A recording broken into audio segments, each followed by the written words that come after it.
வணக்கம். நான் உங்கள் அமிர்தம் அம்மாள். இன்றைக்கி நம்ம வீடியோவில் பார்க்க போகிறது உடல் நலத்துக்கு ஆரோக்கியமான கொள்ளு ரசம் நம்ம பார்க்க போகிறோம்.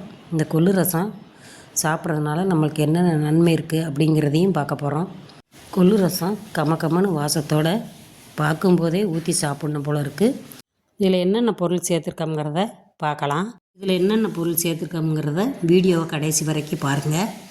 வாங்க வீடியோ பார்க்கலாம். இதுக்கு தேவையானது 1 ஸ்பூன் மிளகு, 1 ஸ்பூன் சீரகம் சேர்த்து நல்லா இடிகளில் போட்டு உடச்சி எடுத்துருக்கிறேன்.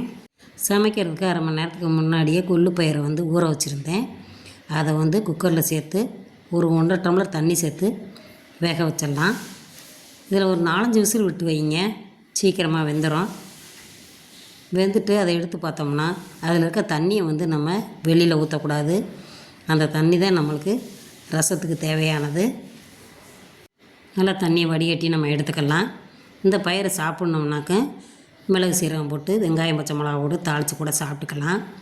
நான் ஒரு பெரிய நெல்லிக்காய் சைஸ் அளவுக்கு புளியை கரைச்சி வடிகட்டி வச்சுருக்கேன். அதில் சீரகத்தை போட்டாச்சு, கொத்தமல்லி தலையும் ஒரு 5-6 வெள்ளைப்பூண்டை இடிகளில் இடித்து போட்டிருக்கேன். 2 தக்காளி பழம் நல்லா கசக்கி விட்டு புளிஞ்சு ஊற்றிடலாம். இப்போ தாளிக்கிறதுக்கு கடாயை அடுப்பில் வச்சு ஒரு 2 ஸ்பூனு நல்லெண்ணெய் சேர்த்துக்கங்க. 1 ஸ்பூன் கடுகுளுந்தம் பருப்பு, 1 ஸ்பூன் சீரகம், ஒரு கைப்பிடி அளவுக்கு கருவேப்பிலை சேர்த்துக்கிட்டு ஒரு 4 வரமிளகாவே பிச்சு போட்டுக்கலாம். நீங்கள் காரத்துக்கு தகுந்தாப்பில் போட்டுக்கோங்க.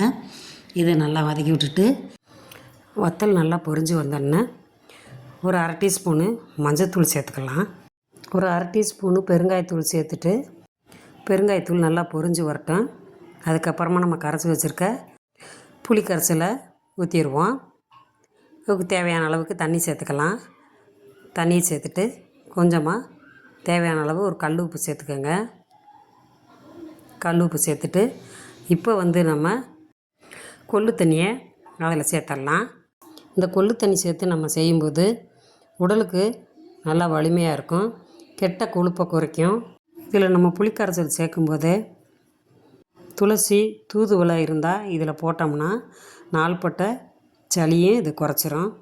நம்ம உடலுக்கு ஆரோக்கியமாகவும் இருக்கும். ரசத்தை கொதிக்க விடாமல் நுரக்கட்டின மேனிக்க இறக்கிடணும்.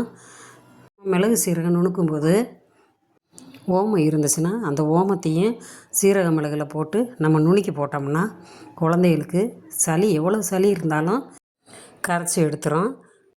இந்த கொள்ளு ரசத்தை நீங்களும் செஞ்சு பாருங்கள். நம்ம வீடியோ பிடிச்சிருந்துச்சின்னா நம்ம சேனலுக்கு ஒரு லைக் பண்ணுங்கள், சப்ஸ்கிரைப் பண்ணுங்கள், கமெண்ட்ஸ் பண்ணுங்கள். அப்படியே பெல் ஐக்கானை தட்டினீங்கன்னா ஆளுங்கிற ஆப்ஷன் வரும். அதை தட்டினீங்கன்னா நம்ம வீடியோ உடனுக்குடனே சேரும். தேங்க்யூ.